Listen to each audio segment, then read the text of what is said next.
तो आज ये जो श्लोक है वो श्लोक इस प्रकार है कि भगवान की महिमा को जाने बगैर कोई भी व्यक्ति सही अर्थ में भगवान का प्रेमी नहीं बन सकता। कोई भी व्यक्ति के प्रति अगर हम प्रेम करते हैं, जैसे कि हम सबका जो गृहस्थ है, अभी तो बड़ा कलयुग के प्रभाव से लोग भाग कर शादी करते हैं और लव मैरिज करते रहते हैं। लेकिन जब जो अरेंज मैरिज होता है उसमें क्या होता है, पहले के ज़माने में तो लड़के लड़की एक दूसरे को देखते भी नहीं थे। फिर जैसे जैसे जानकारी हुई, जैसे जैसे वो संपर्क में आए, उस हिसाब से फिर प्रेम होता है। अच्छा, इसमें इतने अच्छे गुण हैं, अच्छा ये लड़की में इतने अच्छे गुण हैं, ये मेरे पति में इतने अच्छे गुण हैं। फिर धीरे धीरे प्रेम बढ़ता है। तो हम लोग बोलते हैं गॉड इज ग्रेट, भगवान महान है। और यहाँ ये भागवत हम पढ़ते हैं तो हमको पता पड़ता है कि भगवान किस तरह से महान है। और भगवान की महत्ता जब हम जानते हैं तब हम वास्तव में भगवान के प्रति आकर्षित होते हैं, भगवान के प्रति अटैच हो जाते हैं। फिर भगवान को भूलना संभव नहीं हो पाता है। एक पति पत्नी जब वास्तव में एक दूसरे को जानते हैं, एक दूसरे को समझते हैं, एक दूसरे के गुण देखते हैं और फिर एक साथ रहते हैं, तो फिर उनके प्रति प्रेम बढ़ता है। फिर अलग होने का कोई संभावना नहीं है। वो काम पे जाता है, फिर वो अपनी पत्नी का स्मरण करता है भौतिक दृष्टिकोण से। तो उसी तरह जब हम कृष्ण को वास्तव में जानते हैं, कृष्ण का अनुभूति करते हैं, कृष्ण नाम जब में रुचि लेते हैं, भगवान की महानता को जानते हैं, तब हम फिर कृष्ण भावनामृत बन जाते हैं। पूरा दिन कृष्णा कॉन्शियसनेस रहता है। फिर इसलिए भगवान के अंत्यकाले जो मामे वो स्मरण मुक्त्वा कलेवरम, अंत्यकाले मेरा स्मरण कब होगा, जब पूरा दिन स्मरण होगा। हमको पता थोड़ी कि हमारा मृत्यु कब आएगा। भाई अभी बाहर जा रहे, रास्ते में चलते चलते भी आ जाएगा। क्या उस वक्त हम कृष्णा कॉन्शियस उसमें थे, या किसी खराब दृष्टि से किसी को देख रहे थे, या पिक्चर के गाने गा रहे थे? हमको थोड़ी पता है कि उस समय मृत्यु नहीं आएगा। इसलिए हर एक क्षण भगवान का चित्र है, भगवान का स्मरण रहे, तो ही मनुष्य जीवन सफल होगा। हमको ऐसा थोड़ी माना है कि परीक्षित महाराज की तरह हमको भी मालूम पड़ जाए कि 7 दिन के बाद मेरा मृत्यु है, मैं ऐसे गंगा तट पर बैठ जाऊंगा और किसी को बुला लूंगा, भक्त को, भाई भागवत कथा करो, मैं सुनते सुनते मर जाऊंगा। हमारा तो मृत्यु कभी भी आ जाएगा। पर ऐसा ही होता है जनरली, सभी लोगों को पता नहीं होता है। हमको कितने हम लोगों को जानते हैं, भौतिक हो आध्यात्मिक, कभी भी आ जाता है। तो हमें हर क्षण हम तैयार कब होंगे, जब हमारी हर क्षण भगवान में चित्त रहेगा, हर क्षण भगवान महान है, वो हमको अनुभूति होगा। अभी आज 26 जनवरी है, सोमवार को तो जगह जगह पे श्री राम का नारा गूंज रहा था। अभी वो नारा कहाँ गए, बंद हो गए। अभी मेरा भारत महान का नारा गूंजेगा। फिर क्या आएगा, और कुछ आएगा, फिर होली आएगा, धुलेटी आएगा, फिर नवरात्रि आएगा और नारा गूंजेगा। तो नारा बदलते रहना वो मनुष्य जीवन थोड़ी है। जय श्री राम ही, जय श्री कृष्ण, हरे कृष्णा, वो नारा ही सनातन नारा है। ये सब नारा तो मेरा भारत महान है, कल वो पाकिस्तान में जन्म लिया, कोई अमेरिका में लिया, तो नारा बदल जाएगा, तो वो सनातन थोड़ी हुआ। एक खांड है तो वो मीठा ही होता है, स्वीट होता है, तो उसका वो धर्म है कि वो स्वीट होना ही चाहिए, तो ही वो किचन में रहेगा, वो तो ही उसको यूज करेंगे। अगर उसमें वो स्वीटनेस चली जाएगी तो वो खाना थोड़ी है, वो शुगर थोड़ी है। सॉल्ट होता है तो वो खारा होता ही है, अदरवाइज नॉट सॉल्ट। तो उसी तरह से हर एक चीज का, हर एक व्यक्ति का गुण होता है, वही उसका धर्म होता है। जैसे एक नौकर है, नौकर का धर्म है मालिक की सेवा करना। अगर वो सेवा नहीं करता है तो वो नौकर थोड़ी हुआ। मालिक उसको निकाल देगा कि भाई तू मेरी सेवा तो नहीं करे तो तू निकल, तू नौकर की स्वरूप अवस्था को भूल गया है, तू अभी नौकर की तरह नहीं, सेठ की तरह मेरी यहाँ काम करता है, तो तू जा। तू अपने आप को सेठ समझता है तो तू जा, क्योंकि वो अपनी जो अपना गुण है, अपना जो धर्म है, उससे भटक गया है। तो इसी तरह से जीवे स्वरूप हो कृष्ण नित्य दास। नित्य मतलब नित्य। हमारा दीक्षा होता है तो फिर क्या लगता है, भाई प्रेम पीयूष दास, फिर तो बाद 3 राउंड वाली कंठी आ गई, भाई पीछे दास लगा है। दीक्षा होने के बाद हम तो आकाश पे उड़ते, अभी मैं मालिक बन गया, अभी वास्तव में हम दास बने। इसलिए पीछे ऐसा थोड़ी का प्रेम पीयूष मालिक, प्रेम पीयूष भगवान, ऐसा थोड़ी लगाते हैं, पीछे लगाते हैं प्रेम पीयूष दास। समझो कि हमारी दास की स्वरूप अवस्था है। और शास्त्र के हिसाब से क्या है कि जीवन स्वरूप कृष्ण नित्य दास, वो भगवान का नित्य दास है। और हम वैष्णव के भी दास हैं, दास के दास के दास के दास। कभी मेरा 3 राउंड आ गया तो मैं सिर्फ भगवान का ही मानूंगा, सिर्फ प्रभुपाद का ही मानूंगा, ऐसा नहीं थोड़ी होता है। हमारे जो भी वरिष्ठ भक्त है उनका आदेश हमारे लिए भगवान का आदेश के समान होता है। तो हम स्वरूप अवस्था में स्थित होते तब हमारा धर्म में हम स्थित हुए, अदरवाइज हम धर्म में स्थित नहीं हुए। हम हमारा धर्म भूल चुके हैं। जैसे एक नौकर धर्म भूल जाता है मालिक की सेवा करना, तो उसको निकाल दिया जाता है। उसी तरह से हम भगवान के धाम से क्यों निकाल दिए गए? क्योंकि हमारा जो धर्म है कृष्ण नित्य दास, वो हम भूल चुके हैं। इसलिए हम देखो भौतिक जगत में हर एक व्यक्ति भोक्ता बनना चाहता है, हर एक व्यक्ति कंट्रोलर बनना चाहता है। वो हर एक को सबके ऊपर ही बैठना है, हर एक को आदेश ही देना है, हर एक को सबको वश में करना है। तो ये तो भोक्ता की भावना हो गई, दास की भावना थोड़ी हुई। भले हम कितनी भी उन्नत अवस्था में पहुंचे, उन्नत पद पर पहुंचे, उन्नत पोस्ट मिले, लेकिन हमारा भाव तो यही देना चाहिए कि मैं दास हूँ। वड़ा प्रधान भी कोई बनता है तो उसका भाव यही होना चाहिए कि मैं जनता का दास हूँ। तो अगर हमको ऊंची पोस्ट भी मिलती है तो हमारा भाव तो मैं ये भक्त का दास हूँ, मैं नए नए भक्त आ रहे हैं उनका दास हूँ, मैं उनको चेहरा दूँ, उनको माला करना सिखाऊँ। तो उस तरह से हम दास की भावना में ही रहेंगे तो हम भगवत धाम प्राप्त कर लेंगे। तो क्या समझते हैं? अभी कोई भी मोटिवेशनल स्पीकर को देखो तो क्या है सफलता का डेफिनेशन, क्या बोलते हैं? सफलता का डेफिनेशन लोग यही बोलते हैं, लोग हमको पहचाने, लोग हमको जाने, लाभ पूजा प्रतिष्ठा सब मुझे पहचाने, वो सफलता है। ज़्यादा पैसा हो, मैं सबका मालिक हूँ, वो सफलता है। लेकिन वो सफलता नहीं है। एक्चुअल में सफलता क्या है? मान लो कि कोई व्यक्ति बोलता है कि टॉप पोस्ट पर पहुँचना ही सफलता है। भाई मंदिर है, मैं मंदिर का प्रेसिडेंट बनूँ तो ही मैं सफल हूँ, मैं नौकरी करता हूँ, मैं बॉस बनूँ तो ही मैं सफल हूँ, मैं स्टूडेंट हूँ, मैं सबसे फर्स्ट नंबर पे आऊँ, 100 में से 99% आऊँ तो ही मैं सफल हूँ। ऐसा नहीं होता है। सफलता मतलब ये है कि हम लोगों पर विजय प्राप्त करें, वो सफलता नहीं है। हम खुद पर विजय प्राप्त करें, वो सफलता है। मन और इंद्रियों को उसके ऊपर विजय प्राप्त करें, वो सफलता है। अभी हमारी इंद्रियों तो काबू में है ही नहीं। अभी हम बोलते हैं स्वतंत्र भारत, भारत स्वतंत्र कहाँ है? वो गुलाम है, अभी भी गुलाम है। मोबाइल खोलो, कितने साल पहले सर्वे आया था, उसमें भारत को खराब अश्लील साइट्स देखने में उसका भारत का 3रा नंबर था। और आज तो पता नहीं दूसरा भी हो गया होगा, क्या पता, कुछ सालों पहले। तो वो स्वतंत्र कैसे हुआ? वो तो गुलाम है, अपनी आंखों का गुलाम है, अपनी इंद्रियों का गुलाम है, मोबाइल का गुलाम है। वो सिगारेट के ऊपर लिखा होता है कि it is dangerous to health, आपकी हेल्थ के लिए नुकसानकारक है। उसके ऊपर कैंसर का फोटो खींचा हुआ है, फिर भी वो आराम से पीता है, तो गुलाम है। कौन कहता है कि भारत स्वतंत्र? ठीक है, एक दृष्टिकोण से, भौतिक दृष्टिकोण से हम देख सकते हैं कि हाँ भाई वो स्वतंत्र है, अभी कोई गुलामी नहीं, लेकिन वो गुलामी ही है। ये सब फॉरेन का कल्चर अपना रहे, वो गुलामी है।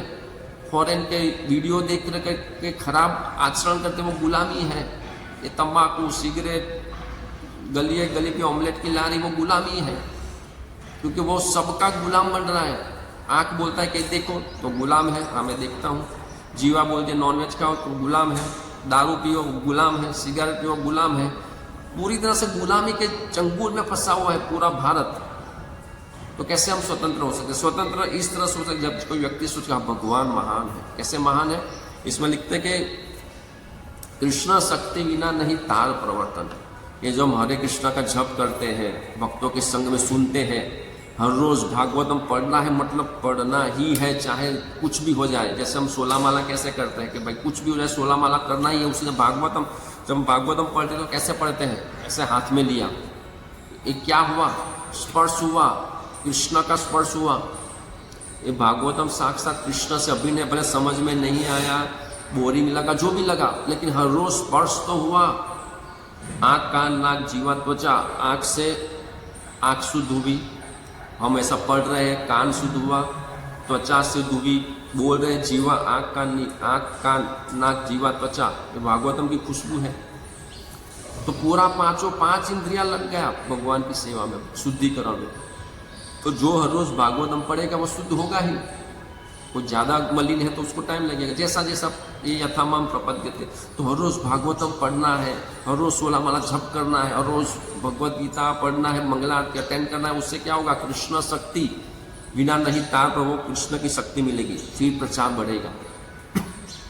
और ऐसा प्रचार बढ़ेगा कि लोग वास्तव में प्योरीफाई होंगे, खाली ऐसे नहीं कि खाली अट्रैक्ट होंगे, उसको इफेक्ट होगा हमारे शब्दों की।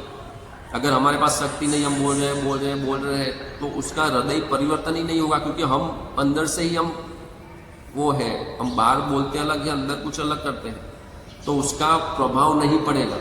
उसका प्रभाव तब पड़ेगा जब हम अपने जीवन में भी अप्लाई करें। इसलिए जो यहाँ पे लिखा है कृष्ण शक्ति बिना नहीं तार पर, तो जो भी प्रचार हो रहा है, जो भी महान भक्त प्रचार कर रहे हैं, तो वो भगवान की शक्ति से हो रहा है। तो इसलिए हमें हर रोज़ मंगला आरती से, हरे कृष्ण महामंत्र के जप से और भागवतम से हमको शक्ति प्राप्त करनी है। ये पहला पैराग्राफ में था। दूसरे पैराग्राफ में था कि भगवान पूर्णतः आत्मसंतुष्ट है, अतः वे भौतिक जगत के मामलों से उदासीन रहते हैं। भगवान पूर्ण संतुष्ट है। हम भोग में क्यों रुचि लेते हैं? हमें मोबाइल में खराब देखने का मन क्यों होता है?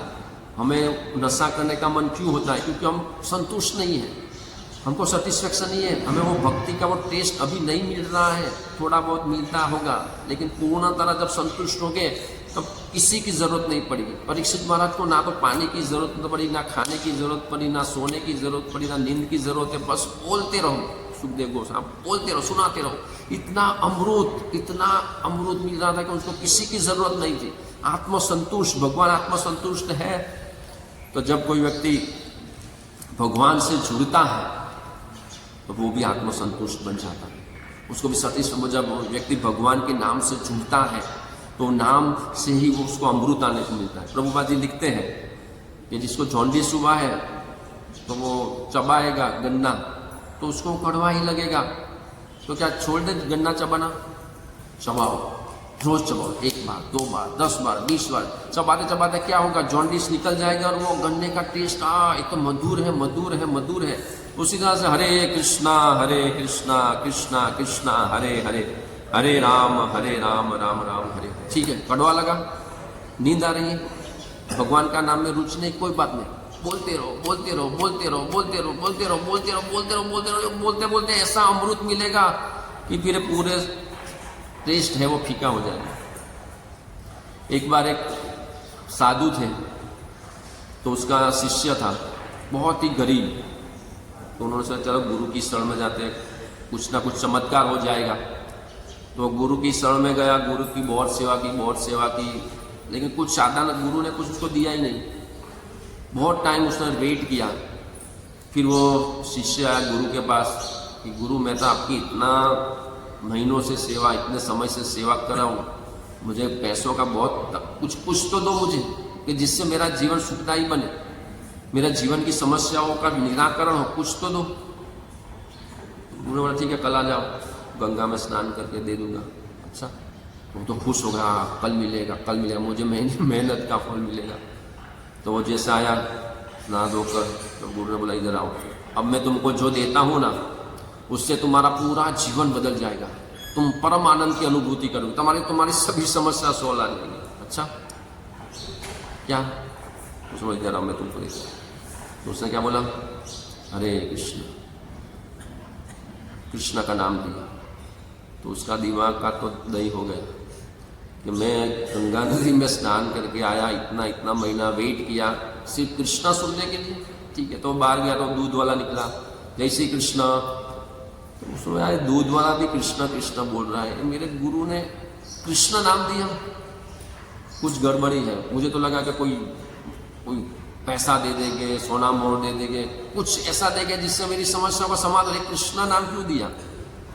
उन्होंने कल तो मैं गुरु को पूछूंगा ही कि ये गड़बड़ी वाला का, आपकी कोई मिस्टेक हुई है, आप कुछ और देना चाहते थे, गलती से कृष्ण नाम दे दिया। तो वापस आया, तो वो पूछने जाता, गुरु ने बोला रुको, मुझे पता है कि तुम क्या पूछने वाले हो। वहाँ पे वो थैली लटक रही है, वो लेके आओ। वो शिष्य लेके आया, तो उसमें जोरदार इतना बड़ा जोरदार मणि निकाला, डायमंड। उसने कहा अब बात बन गई, अब गाड़ी पागल में आ रही है। तो उसने कहा ये लो, बाजार में जाओ, बेचना नहीं है, खाली भाव पूछना, सभी जगह पे जाना, मार्केट में सभी लोगों को पूछना, सभी दुकानों में जाकर, और फिर लिख लेना कि भाई क्या दाम है इसका। हाँ बात तो सही है, फिर दाम ज़्यादा आएगा, फिर गुरु बेचेगी और फिर मुझे पैसा देगी, ऐसा हो सकता है। तो उसको तो पूछेगा चलो मनी तो आया, कुछ तो आया, ये बेच कर 2 दिन के बाद तो कुछ आएगा। सोचा ठीक है पहले जाता हूँ। तो वो तो गया वो साग भाजी वाले के पास, ये देखो ना क्या आएगा, थोड़ा 1 किलो आलू आएगा बस। हाँ लगता है गुरु चिकन लगता है, क्या 1 किलो आलू वाला कुछ दे दिया। फिर वो करियाने वाले का गया, तो करियाने वाले को दिखा के देखो ना क्या है, इसका क्या मूल्य होगा। तो उसने बोला कि ये तो क्या है, चलो 1 गुण तुम्हें आटा दे दूंगा, बस आटा जितना मोल है इसका। वो बोलता है बटाका दे दूंगा, ये बोलता है आटा दे दूंगा। फिर वो आगे गया, तो उसने वो ज्वेलर्स वाले को देखा, हाँ इसमें जाता हूँ। तो उसको दिखाएगा ये देखो इसका क्या मूल्य होगा। उसने बोला 1 लाख रुपये। हाँ वो खुश हो गया, चलो 1 लाख रुपया तो मिलेगा कल। फिर सोचा चलो और ज़्यादा, तो आगे पूरा डायमंड का स्टोर है। समझ कि ये डायमंड मैच हो रहा है बोर्ड पे। तो वो अंदर गया और बताया कि ये देखो ना सर इसका क्या मूल्य है। तो वो देखते ही वो बॉस तो कुर्सी में से खड़ा हो गया, क्या है, कहाँ से लाए। उन्होंने बोला वो सब छोड़ो, इसका क्या मूल्य है। उसने बोला पूरी दुकान जो डायमंड से, रियल डायमंड से भरी हुआ पूरा मेरा शोरूम मैं तुमको दे दूँ ना, फिर भी इसके सामने वो कुछ भी नहीं है, ये अमूल्य है, इसका कोई मोल नहीं है। जितना भी मैं आपको दूँ वो कम है, अनमोल है। उसने लिखा ये अनमोल है। फिर वो गुरु के पास है, तो गुरु को दिखा, वो बोलता है आटा आएगा, वो बोलता है आलू आएगा, वो बोलता है 1 लाख, ये बोलता है अनमोल है। नहीं समझ में आया। तो गुरु ने बोला कि हरे कृष्ण महामंत्र है ना, तो सबको पता नहीं है इसका क्या मूल है। तुम वो किसी के पूछोगे, जिसको तुमको ये डायमंड का अनमोल किसको पता पड़ा, किसके पास जाने के, जो डायमंड को पहचानता है उसके पास जाने से तुमको मालूम पड़ेगा इसका वैल्यू क्या है। तुमने वो सब्जी वाले से पूछा तो उसने क्या बोला, वो आएगा बटाका, उसने क्या बोला आटा, उसने क्या बोला 1 लाख।